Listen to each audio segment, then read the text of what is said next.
Savage. Study links antidepressants to violence. I've told you this for years. I was the first one in radio to tell it to you after the Columbine massacre. I said, go and look at the kids, see what drugs they're on. You'll find out that these kids were put on antidepressants. And then what we learned was, you can't find out what drugs they were on because it's private, because of privacy concerns. I said, well, then you'll know nothing.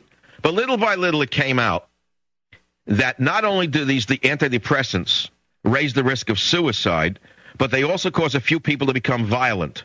They found that people who took GlaxoSmithKline's antidepressant Paxil were twice as likely to have what was called a hostility event. They come up with words, hostility event. Let's use common sense. What is depression? Depression is rage turned inside. Did you know that?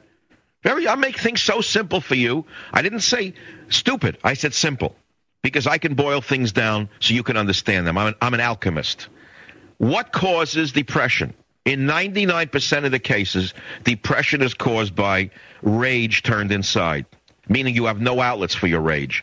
You go to work, your mouth is sealed, you can't say what you want to say, you can't curse, you can't joke around the water cooler, you can't look at a woman. Everything at work today, you may as well live in a jail. You go home, you are in a jail at home. You're no longer a man if you're a man. Everything about manhood has been stolen from you. The only outlets you're allowed is to be a moron in a ball field and scream.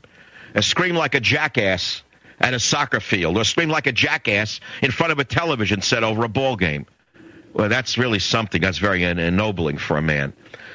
Men today are under the gun of any race, particularly men who are not prone towards violent outlets, as they may have in a sport that is kind of aggressive, or if some of them take it out in other ways, racing cars, going to a shooting, whatever, climbing a mountain, running, whatever. A lot of men don't do these things, and it boils inside of them. Common sense. Don't you understand what I'm saying to you makes common sense? So a lot of the rage that is building up inside you, you drive to work like I did today to the radio station. A beautiful midday going over the Golden Gate Bridge area, caught in the traffic jam for 1 hour. Why did I get caught for 1 hour? Because the useless schmucks who manned the Golden Gate Bridge didn't clear the bridge after a minor fender bender. Instead, the putzes sat there with the broken glass, and every schmuck who drove by had to look at it. Every moron, look at that, a broken piece of glass. A terrorist could tie this nation up with one hand grenade. 12 hand grenades, never mind nuclear weapons. 12 hand grenades intelligently placed could stop the nation. That's what a crippled nation we are. The police do very little. They do very, very, very little, and I don't blame them either. I don't blame them. I don't blame them at all. They're afraid to do anything. So the fact of the matter is, I got tied up for an hour coming to work. It upset me greatly. All right, I'm not going to go out and kill anybody. Instead, I ate a big Chinese lunch and took a long walk, and I had to think through, and I said, what is the big deal? You're tied up, so it's an hour. And I said to myself, you have to talk to yourself if you're a rational person. You have to reason. I said, what can you do? You can't get off the highway. You're stuck here. You just got to sit here. And you know what? I calmed down in the car, and I got to work, and I forgot about it. But what if you have to sit in a traffic jam every day? And you start to boil inside. If you have no outlets for these little rages, it turns in on you, and you become depressed. Now you take a serotonin reuptake inhibitor called an antidepressant, and you want more serotonin squirted out into your bloodstream to feel good. The serotonin is the feel-good messenger, let us say, or enzyme.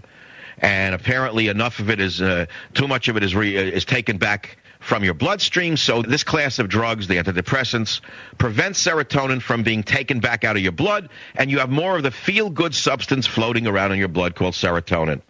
Well, apparently, in some people, something goes awry, and occasionally something happens with the amount of serotonin that is being kept in the system, or it drops precipitously at a certain point, and the people kill themselves. Suddenly they jump off a bridge or out of their window, or they go and kill somebody. When you start messing around with the human psyche with psychoactive components, virtually anything can happen. It is more dangerous than jihad.